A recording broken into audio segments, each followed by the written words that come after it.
जय श्री सीताराम मित्रों, श्रद्धालु भक्तजनों,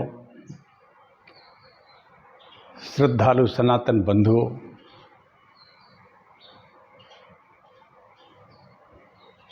श्रद्धालु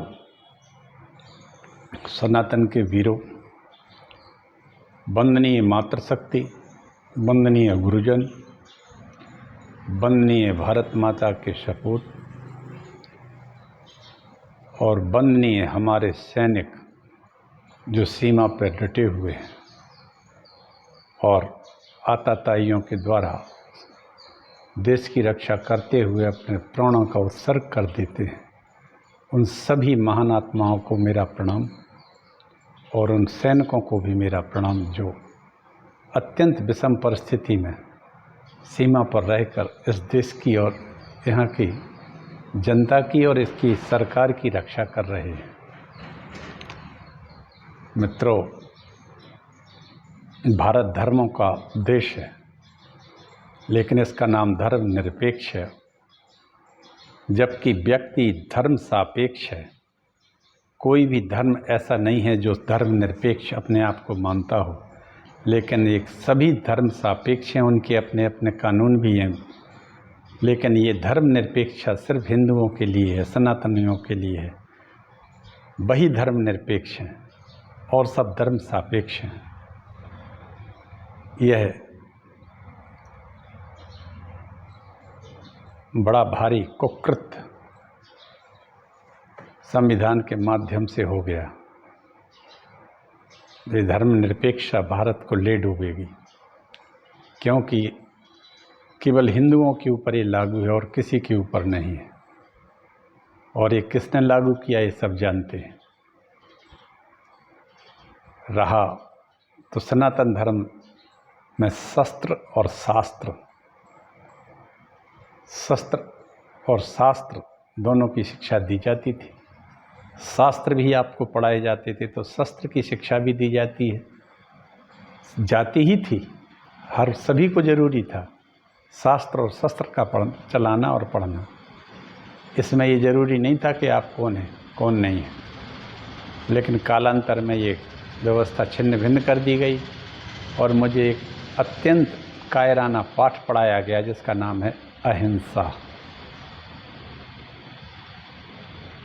अहिंसात्मक अगर हमारा देश होता, धर्म होता, तो हमारा कोई भी देवता अस्त्र नहीं लिए होता, शस्त्र नहीं लिए होता है। आइए आपको मैं बताऊं, आजकल आपको पहले तो मैं सबसे पहले नवदुर्गा की सबको शुभकामना देता हूं। सभी लोग शक्तिशाली बने, शक्ति की उपासना सदैव करना चाहिए। एक दूसरा मेरा मत है कि आप शासन से सभी लोग कहें, अपने विधायकों से एक नियम बनाएं कि मुक्त बाजार में हथियार मिलना चाहिए, जैसे अमेरिका में मिलते हैं। तो ना ये देश में हिंदू मारे जाएंगे, हम अपनी रक्षा स्वयं करेंगे। और बाद में पुलिस आती है, फिर वो अपना काम करती है, लेकिन तुरंत तो कम से कम हर आदमी अपनी सुरक्षा करेगा। और देश जो खंडित हो गया है, ये अखंडता की ओर बढ़ने लगेगा। आप पक्का मान के चलिए, यदि आप सभी के लिए ये खुला बाजार कर देते हैं और रोज़गार भी बढ़ जाएगा, फैक्ट्रियां भी बढ़ जाएंगी, दुकानें भी खुल जाएंगी, अच्छा रहेगा। अमेरिका जैसे देश में ये, यूरोप के कई देशों में भी ये नियम बने। कश्मीर में सभी हिंदुओं से उनके पूरे हथियार रखवा लिए गए थे, जब्त कर लिए गए थे। उसका परिणाम ये हुआ कि निहत थे वो कश्मीरी पंडित क्या करते। इसलिए ये अहिंसा का शब्द जानबूझ के जोड़ा गया और हिंदुओं को कायर बना दिया गया। अहिंसा परमो धर्मा नहीं है, हिंसा परमो धर्मा।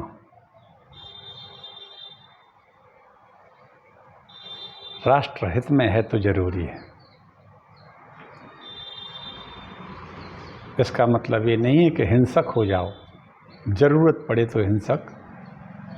अहिंसा हिंसा के द्वारा ही बचेगी, याद रखना। आज अष्टमी और नवमी का दिन है, तिथि है, दोनों एक ही साथ हैं आज। आइए मैं दोनों का ध्यान बताता हूँ। अष्टमी का ध्यान मैंने कल भी कहा था, आज भी कहूँगा। अष्टमी हमारे सनातन धर्म में हिंदुओं के घरों में सदैव पूजी जाती है और नवमी भी पूजी जाती है। तो चलिए हम महागौरी का ध्यान सुनाते हैं। कल भी कहा था मैंने, आज भी कह देता हूँ। तो मेरे सनातन के शेरों, आप लोग शस्त्र और शास्त्र दोनों का अध्ययन करें। मैं ये कथा इसीलिए ही कह रहा हूँ कि आपको अपने शास्त्रों का पता होना चाहिए कि हमारा कितना समृद्ध शास्त्र था। यह एक योजनाबद्ध तरीके से इस शास्त्र को, इस इतिहास को नष्ट भ्रष्ट कर दिया गया। इसमें कुछ तो हमारे शिक्षा मंत्री ही आए ऐसे जिन्होंने नाश कर दिया, पूरे इतिहास का चौपट कर दिया और मनगढ़ंत इतिहास लिखा गया। इस इतिहास को कुछ वामपंथियों ने गड़बड़ करा दिया। तो आप महागौरी का ध्यान करिए। उसका ध्यान है श्वेत हस्ति समारूढ़ा श्वेतांबर धरा शुचि महागौरी शुभम दद्यान महादेव प्रमोददा। जो श्वेत हाथी पर तो आरूढ़ रहती हैं महागौरी, श्वेत वस्त्र धारण करती हैं, सदा पवित्र रहती हैं और महादेव जी को आनंद प्रदान करती हैं। और वे महागौरी दुर्गा हमारे देश का, सभी बच्चों का, सभी बड़े बूढ़ों का, सबका मंगल करें।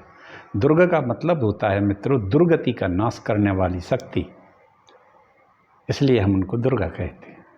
दुर्गा दुर्गार्ति हारिणी, वो हमारी दुर्गति को नष्ट कर देती हैं। मानने वाले का अपना अपना भाव है, जिसको जो मिलता है, जैसा बचता है उसको उतना ही मिलता है। नवमी तिथि है सिद्धिदायिनी।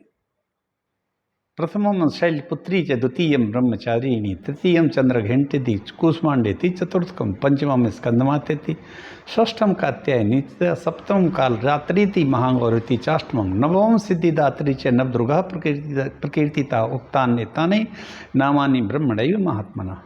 ये 9 दुर्गाएं होती हैं। ये सिद्धिदायिनी माता का आज दिन है, अष्टमी का भी दिन है। यथार्थ में ये माता पार्वती के ही 9 दिन के 9 रूप हैं और 9 ही उनके नाम हैं। आज सिद्धिदायिनी माता नवदुर्गा का अंतिम नवदुर्गा का दिन है और इनका ध्यान है सिद्ध गंधर्व यक्षा दै ररी सुरैरपि सुरैरम ररैरपि यादमाना सदा भूयात सिद्धिदा सिद्धिदायिनी।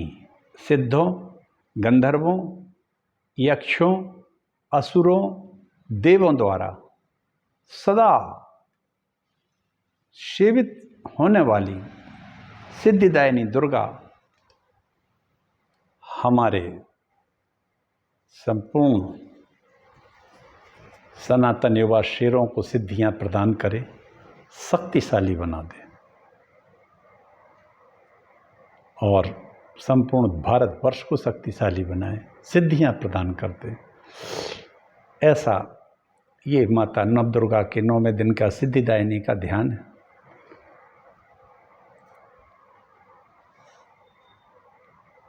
इस तरह से आज मैंने माता भवानी का आज 9वां जो दिन है उसके बारे का उसका ध्यान मैंने आप लोगों के सामने कहा। एक बात जरूर कह देता हूँ मित्रों, सर्वम खल विद्मेवाहम नान्य दस्ति सनातन।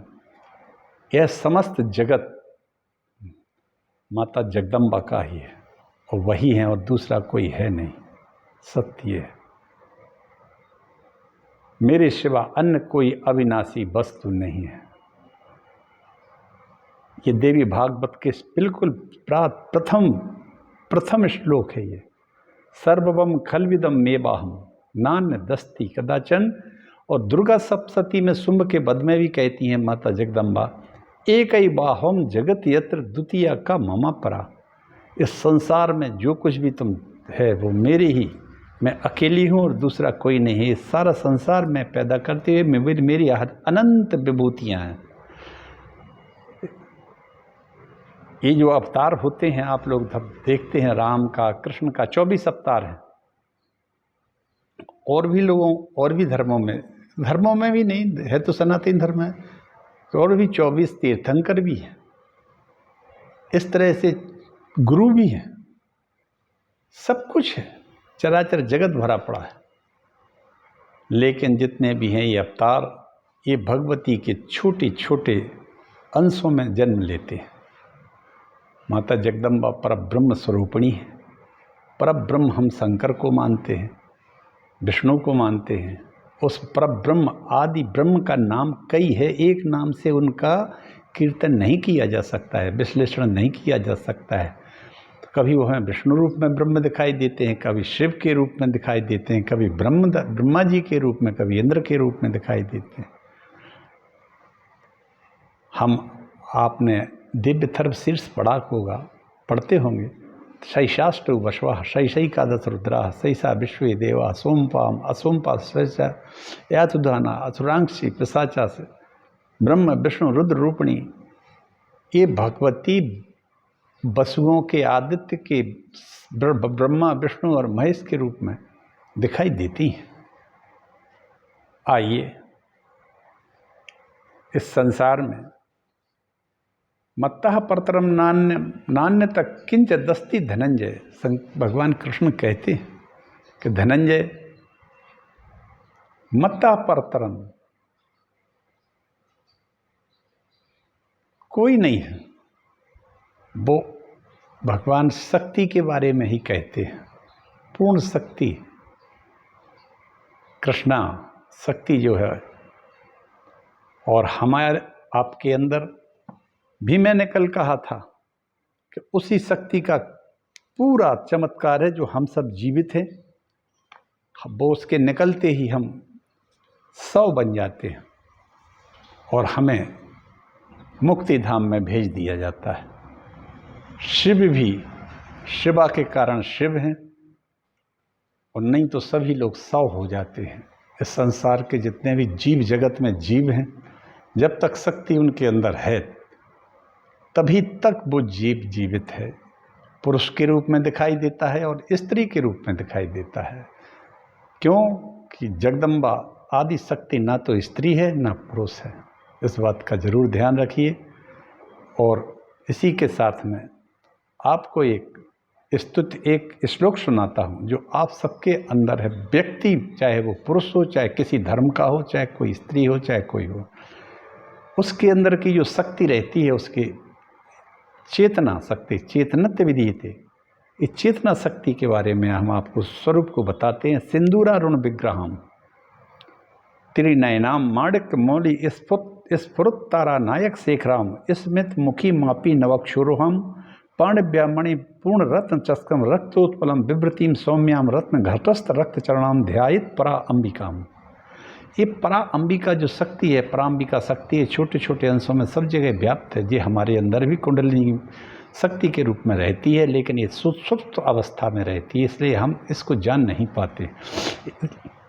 यदि इसको जागृत कर लें, भाग्य आपका अच्छा हो, आप तपोनिष्ठ हों, बलिष्ठ हों, और आप जानते हो कोई योग गुरु मिल जाए, या सीधी सीधी बात है भगवान की कृपा हो जाए, तो जन्म से ही किसी को ये सिद्धियाँ मिल जाती हैं। और ये यदि जागृत हो जाती है तो आप, ये सनातन धर्म की विशेषता है कि अहम ब्रह्मास्मि, आप ही ब्रह्म हो जाएंगे।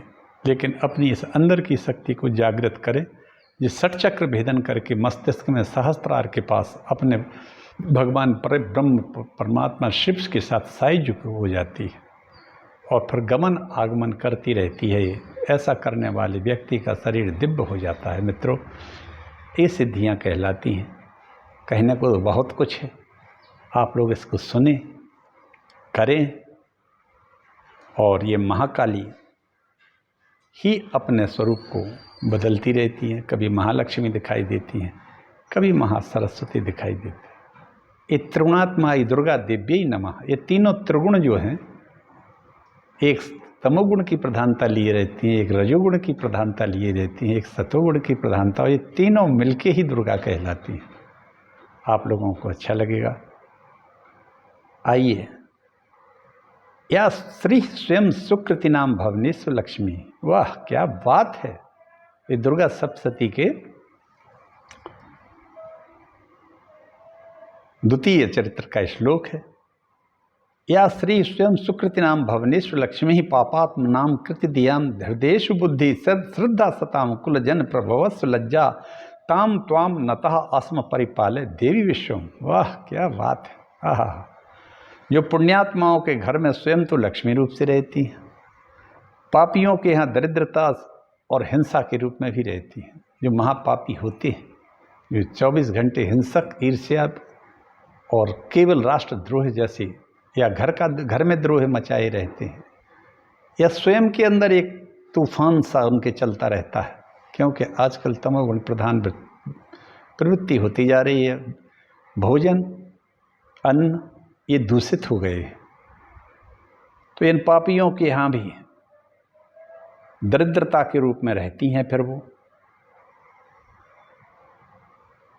शुद्ध अंतःकरण वाले पुरुष के हृदय में बुद्धि के रूप से रहती है, सत्पुरुषों के यहाँ सद श्रद्धा के रूप से रहती हैं, और कुलीन मनुष्य में लज्जा के रूप से निवास करती हैं। अतः आप भगवती को हम लोग नमस्कार करते हैं। देवी विश्व का सर्वथा पालन कीजिए, ऐसा हमारी दुर्गा सप्तशती में बताया है। हमने कल भी कहा था, आज भी कहते हैं, अपने बच्चों को प्रतिदिन दुर्गा सप्तशती का पाठ आप लोग जरूर कराइए। संस्कृत में नहीं कर सकते हो, हिंदी में करें, हिंदी में जल्दी हो जाएगा, फिर धीरे धीरे संस्कृत आ जाएगी, प्रभाव होने लगेगा। सबसे पहले सिद्ध कुंजिका का करिए, क्योंकि सिद्ध कुंजिका सिद्ध है, कुछ नहीं आपको करना है।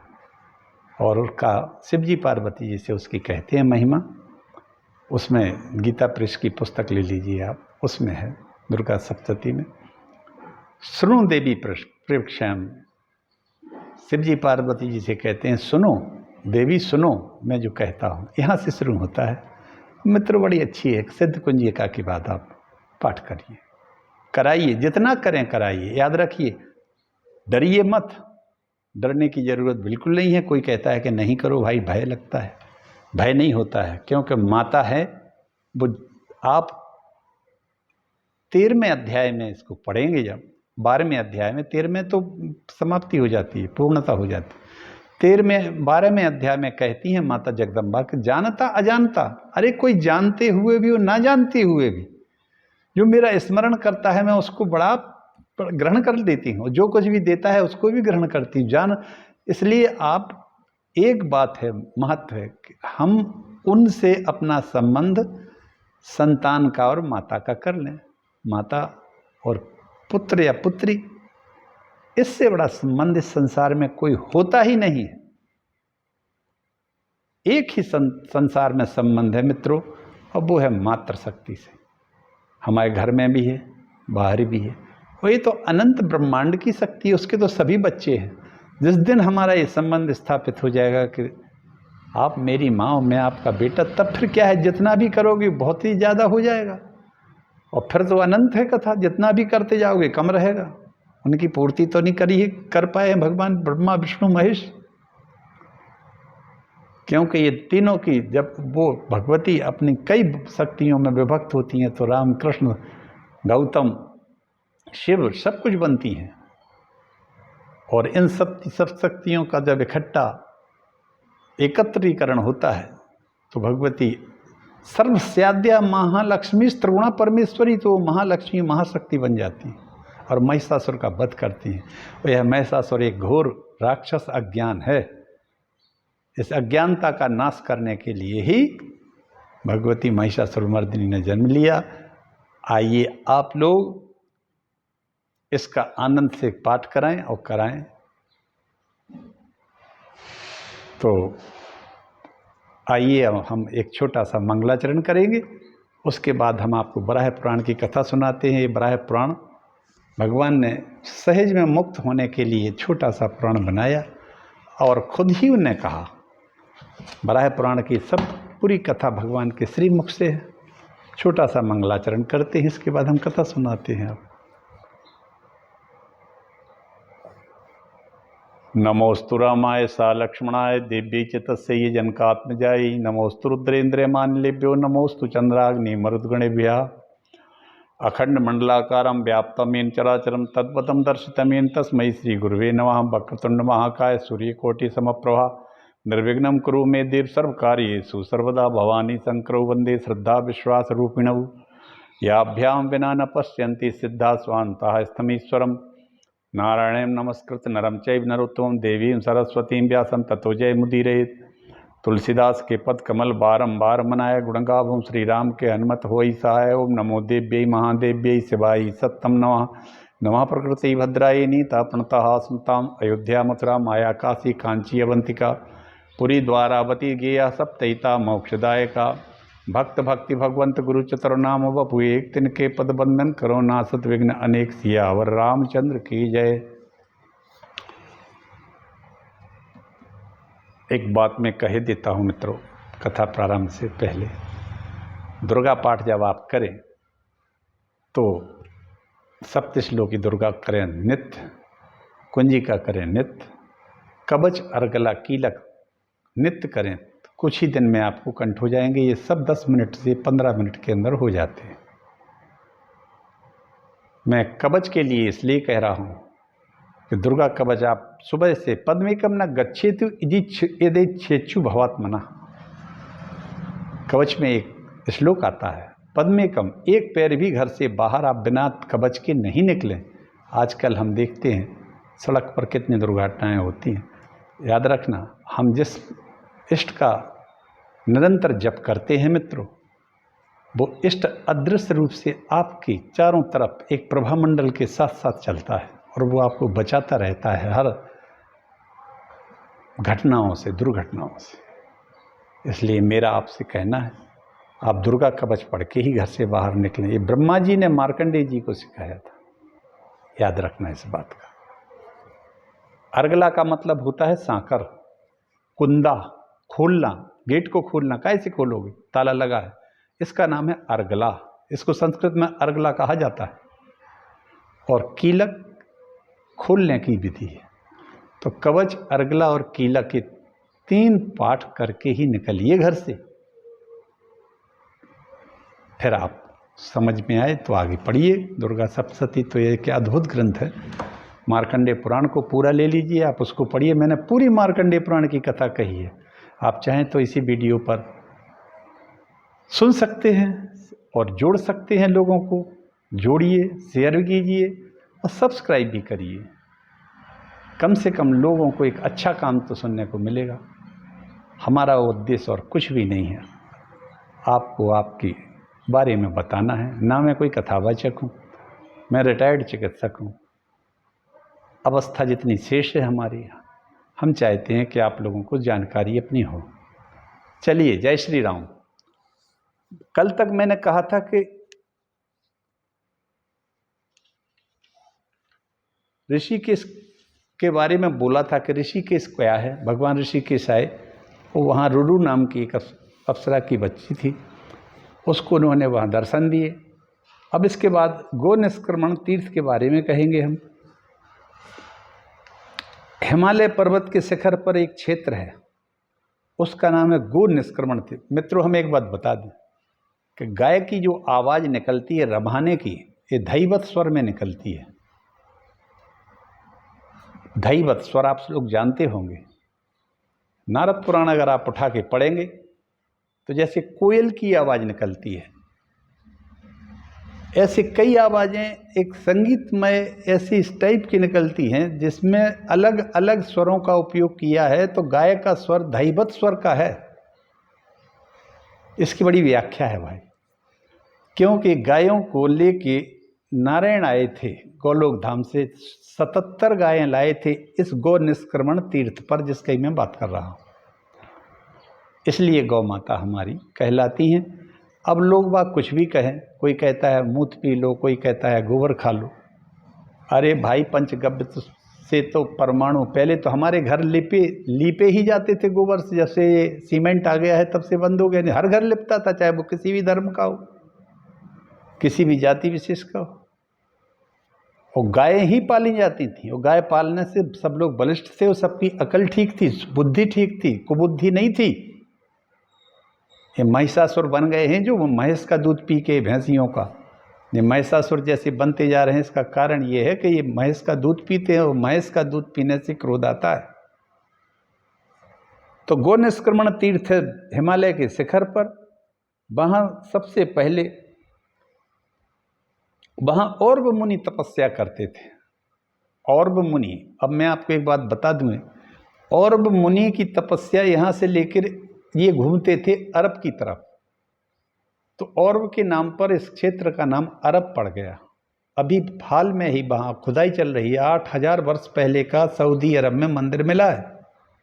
8000 वर्ष पहले का, महाभारत काल के पहले का, द्वापर युग का। ये औरव ऋषि का क्षेत्र है, इसलिए अरब कहलाता है। यहाँ पर भगवान ने औरव ऋषि को दर्शन दिए। भगवान शिव जी भी आए, उन्होंने भी दर्शन दिए। और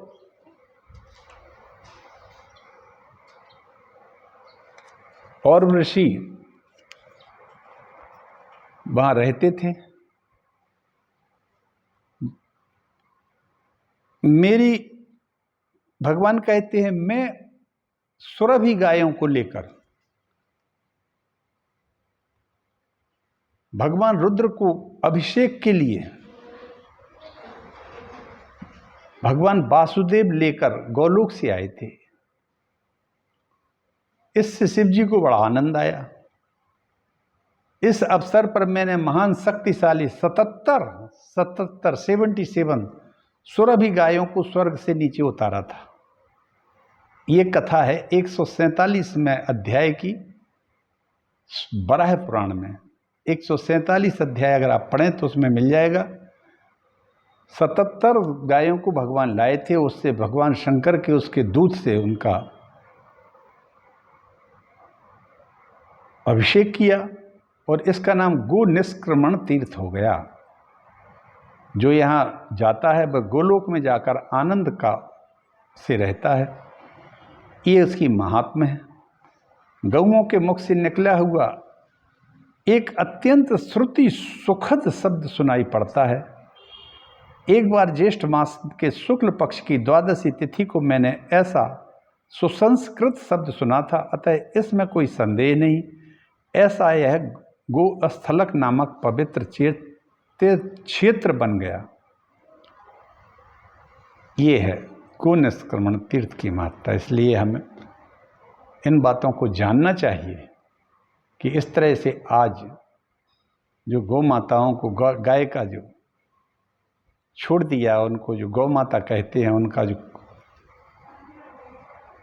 उनको जो बिल्कुल असहाय स्थिति में छोड़ दिया है, रोडों पर बैठे हैं भूखी मरने के लिए, तो सब लोग बांध लेंगे इनको।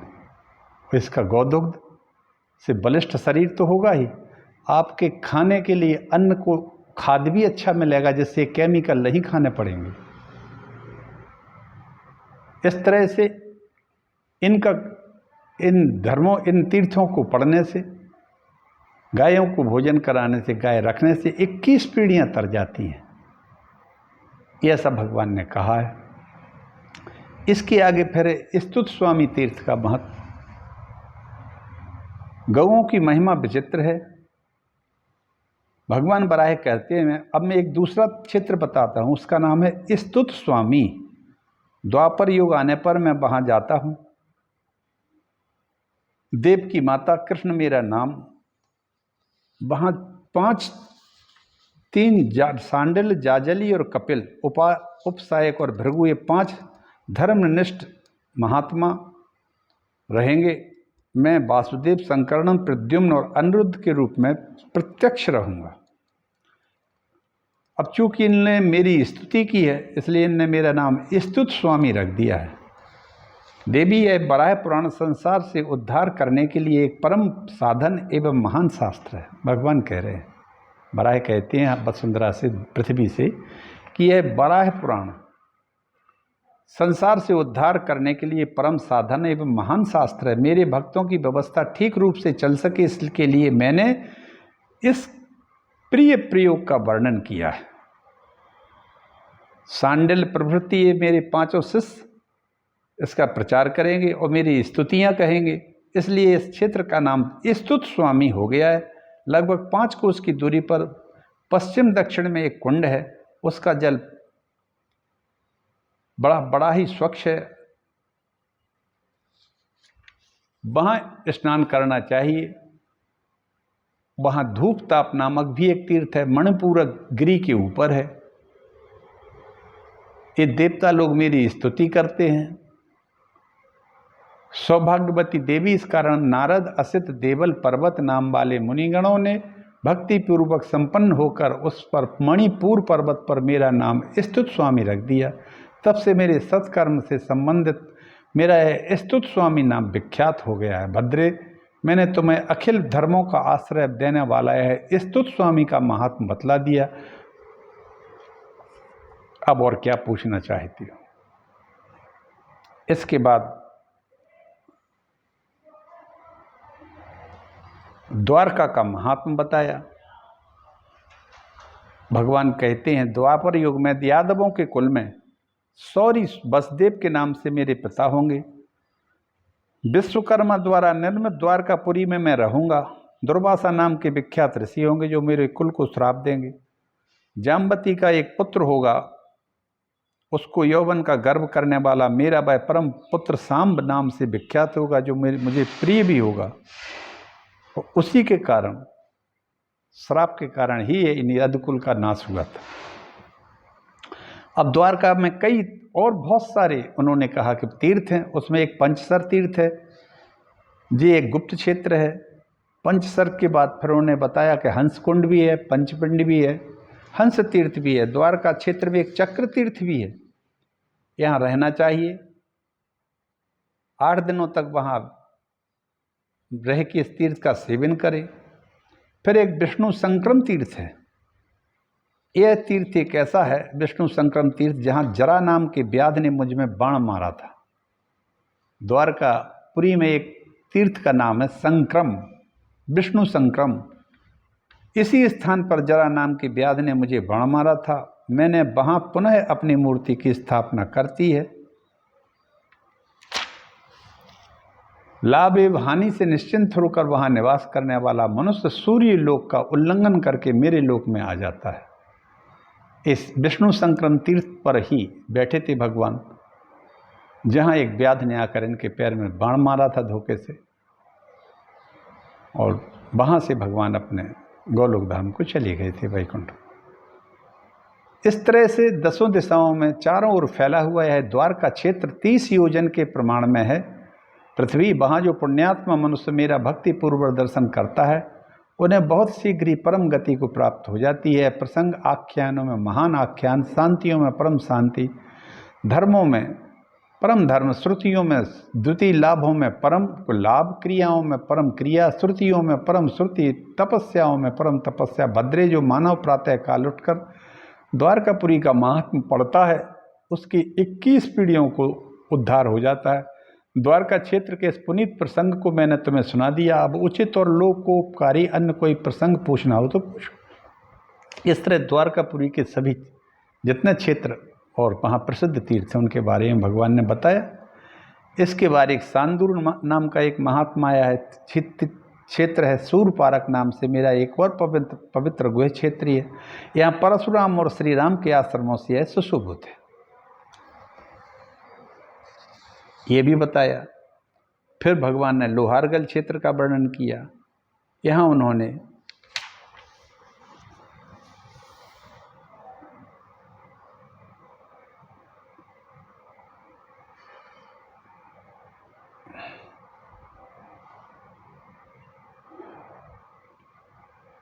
लोहारगल क्षेत्र की कथा बड़ी रहस्यमय है। सिद्धि चाहने वाले मनुष्य को वहाँ अवश्य जाना चाहिए।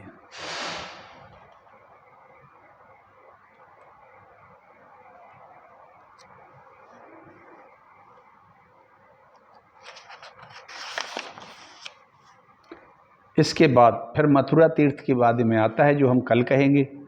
आज मैंने आपको यहीं तक सुना दिया।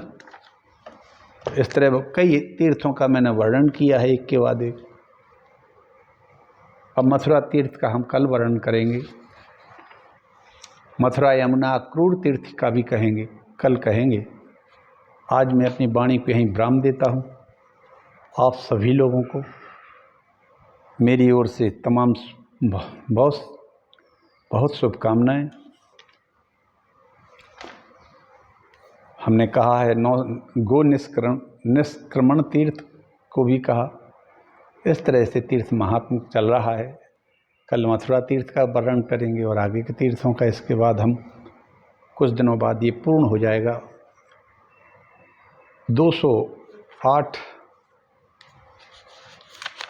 16 अध्याय हैं और इस समय 146 अध्याय